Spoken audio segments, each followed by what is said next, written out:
Minecraft is the greatest selling game of all time, and over 15 years later is still one of the most played titles by kids, which is really interesting because out of all the games I've played with extensive tutorials and child-friendly accessibility modes, Minecraft has virtually none of that. It just drops you into an empty world without any goal or guide teaching you how to play. My 6-year-old son recently got into Minecraft, and I'm one of the lucky ones who already knows how to play and could tell him the basics to get started. But I realize there's a lot of parents out there who don't play games, or at least aren't familiar with Minecraft, who have a child chomping at the bit to dive into its expansive world, and just don't know where to start. If that describes your situation, this video is for you. I'm going to go over the fundamentals of getting started so you or your young one don't have to fumble around in the dark, but also while keeping things compact. We're not going to go into every nitty-gritty detail here, but I'll link some resources at the end for once you feel more comfortable with a deeper dive. Minecraft is on virtually every platform out there, but I'll be using the Nintendo Switch version for this video.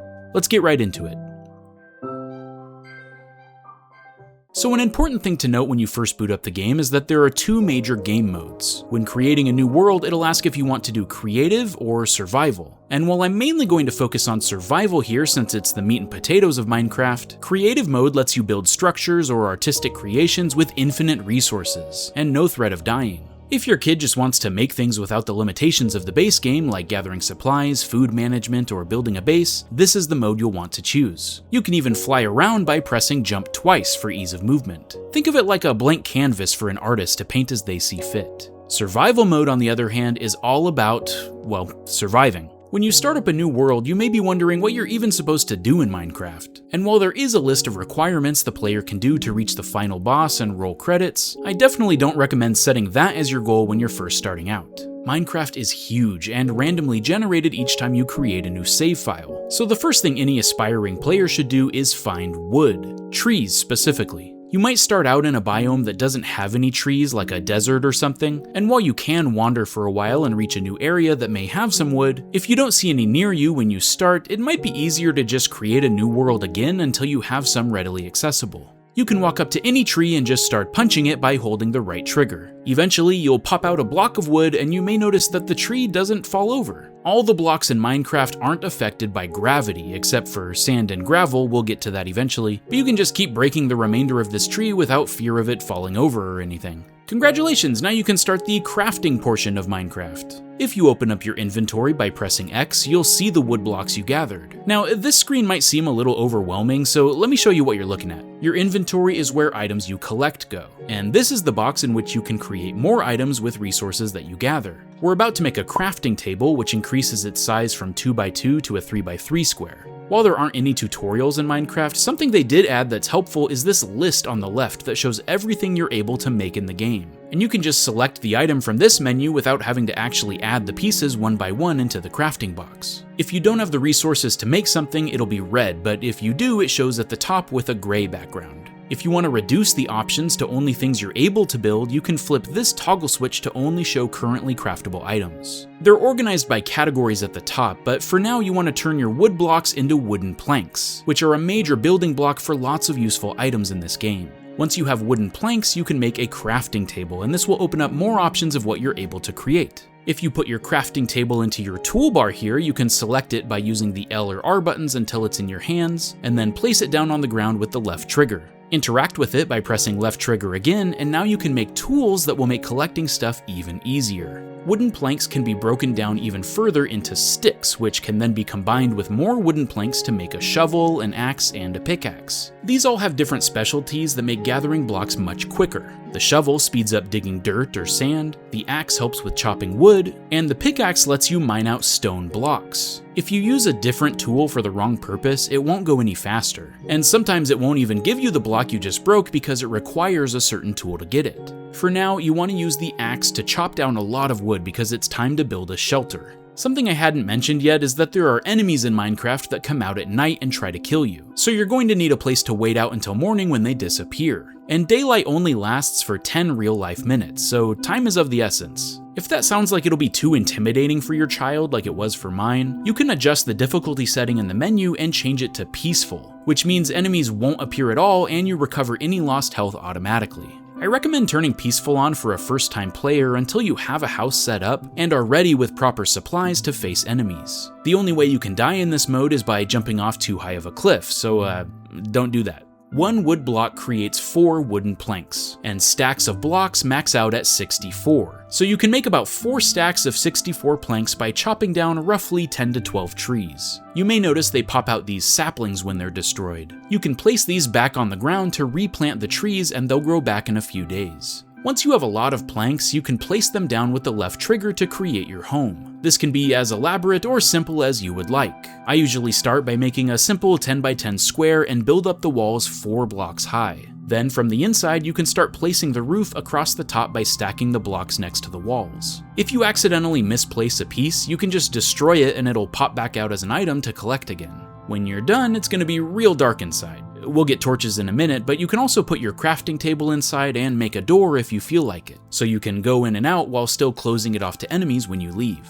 Once you have a place to call home, the next best thing to do is to go mining. But there's a few other things you might want to do first. If you look around and see some stone blocks, you can dig these out with the pickaxe. And if you spot some stone with black specks in it, that's coal, which is also extremely useful, and I would grab them now if you can. The stone blocks will help us make better tools. They last longer before breaking and dig out blocks even faster. The coal can create torches when combined with sticks, and these light up dark areas, which will be perfect for exploring caves and lighting up your home. If you're playing with enemies turned on, you'll also probably want to make a stone sword to defend yourself, and some food to eat because you're likely pretty hungry by this point. You regain health that you've lost when your hunger meter is full, so if you see any animals around, you can kill them to get their meat. Eating it raw will only restore a little bit of health, but you can also make a furnace with 8 stone blocks, which is another item I recommend placing down into your house. If you put meat into a furnace and place some coal in there to power it, you can cook the meat for extra effectiveness. If you're really desperate to cook something and don't have any coal yet, you can throw some wood in the furnace in a pinch to cook as well, but it'll run out a lot faster. Okay, once you have some stone tools, food, and torches, you're prepared to go spelunking, and this is the mine part of Minecraft, the other important half of the game.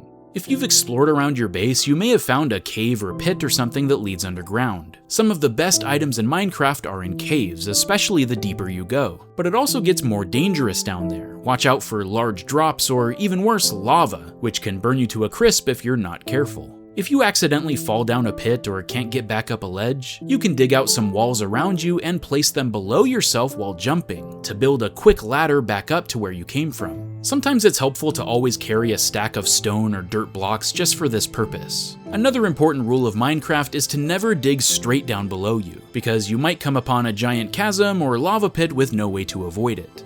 Enemies only spawn in dark areas, so they're likely to show up as well here if you're not playing on peaceful. If you lay torches down along the way, this will ensure enemies don't spawn behind you, and can also help you find your way back if you get lost. You may encounter zombies which slowly walk toward you, skeletons that shoot arrows from afar, spiders that move a little faster and can climb walls, or the notorious creeper, a spooky cactus-looking thing that can silently sneak up on you and explode, doing massive damage and destroying the terrain around you. If you die in Minecraft, you drop everything you had in your inventory, and respawn where you first loaded into the world originally. If you can get back to where you died, you can regain your stuff, but it may be tricky depending on the situation you left behind. If you want to change where you respawn when you die, you can make a bed by killing a few sheep and taking their wool. If you combine 3 wool and 3 wood, you can take that bed and place it down wherever you'd like and take a nap in it. When you wake up, it will change your respawn location to that bed. But note that you can only sleep at night or during a storm, and if there aren't any nearby enemies around. This is super helpful if you had to walk a ways to build your first home and get tired of traveling so far to get back to where you want to go. Down in the caves, the next most useful item you're looking for is some iron. Iron has these brown specks and are much more rare than coal, but it'll help you reach the next major milestone in Minecraft. If you take the iron ore back to a furnace, you can smelt iron bars, which are almost as versatile as wood. You can create the next tier of tools with them for even more strength, armor to protect against enemy firepower, and other nifty tools like buckets, shears, or flint and steel. At this point, you'll definitely want to build a chest or two to hold all the items you've likely gathered by now. 8 wooden planks will craft a chest, but you can place 2 of them next to each other to make a bigger chest that holds more things. This is where the game really starts to open up. If you start experimenting with some of the other recipes you can build or explore farther away, you might discover some really neat things. You can make a boat to row across water, fish for food, gather crops and start a garden, make a pen for animals to breed, or start investing more into a better living space. Something really helpful to note when building high up is that if you crouch by pressing B, you can walk all the way to the edge of a block without falling off, which makes it easier to expand out a structure or make a bridge without any risk of danger. You can also play 2-player in Minecraft by connecting another controller and pressing plus to join in split screen. So at this point it could be fun to play together since you both know a little bit more of how to play and what to do. The last thing we're going to cover in this video is gathering diamonds and reaching the Nether, as that tends to unlock the next chapter in your Minecraft journey, and by that point you'll be experienced enough to handle it on your own and research next steps from there. Diamonds are one of the most rare materials in the game, and used to create the best versions of tools to use. They usually only spawn in the deepest areas below ground, so if you found an especially large or deep cave, the best bet is to go to its lowest point and explore around for blue specks in rock. There is actually a bottom to the world of Minecraft, denoted by these blocks called bedrock that you can't break.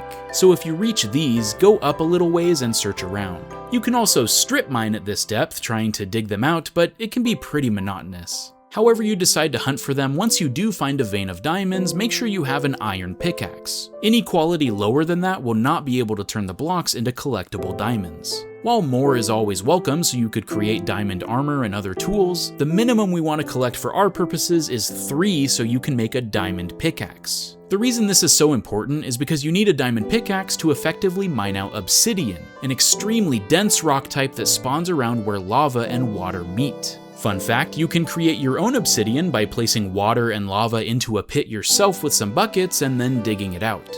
Why do we need obsidian? Well, we need 10 of them to create a nether portal. Less if you found the remnants of a broken one around your world somewhere, but to finish one you need at least 10 together in this formation. 2 on top and bottom, 3 rows up on the sides. This won't work with crying obsidian, which is a block that sometimes appears naturally. Just note that it has to be regular obsidian. Once you have the shape formed, you need flint and steel to ignite and activate the portal. You can get flint by digging out gravel blocks, they spawn randomly from them, and combine this with 1 iron ingot to make flint and steel. Use it on the portal and voila! You can now travel to a new realm, the Nether. A creepy, dangerous hellscape filled with new enemies, all sorts of dangers, and most importantly, fortresses, which house the next major point of interest if you want to progress further into Minecraft's story, if you want to call it that. But that's where we're going to stop for today's tutorial. From here, if you're wanting more, the best place I can recommend checking out is the Minecraft Wiki. Not only will this tell you all sorts of creation recipes and tools we didn't cover in this video, but can also guide you step by step on how to reach the Ender Dragon and beat the game. I hope you enjoyed this quick look at how to get started in Minecraft, and found it helpful in steering your child in the right direction if they were wandering around aimlessly unsure of what to do. Keep in mind that while this is the quote-unquote path for progression, Minecraft is all about freedom and player expression, so there technically isn't a wrong way to play as long as you're having fun. You don't have to go into the mines at all if it's too scary or intimidating. You can just focus on building the coolest mansion you can, or finding a new biome you haven't discovered yet. There's endless fun to be had, that's why this game has endured in popularity for as long as it has. If you're interested in finding some other cool games that you could play together, I have an entire channel dedicated to highlighting really awesome indie and Nintendo experiences, so feel free to look around and check them out. Enjoy your time in Minecraft with your prospective new little gamer friend, and I'll see you guys in the next one. Stay frosty, my friends.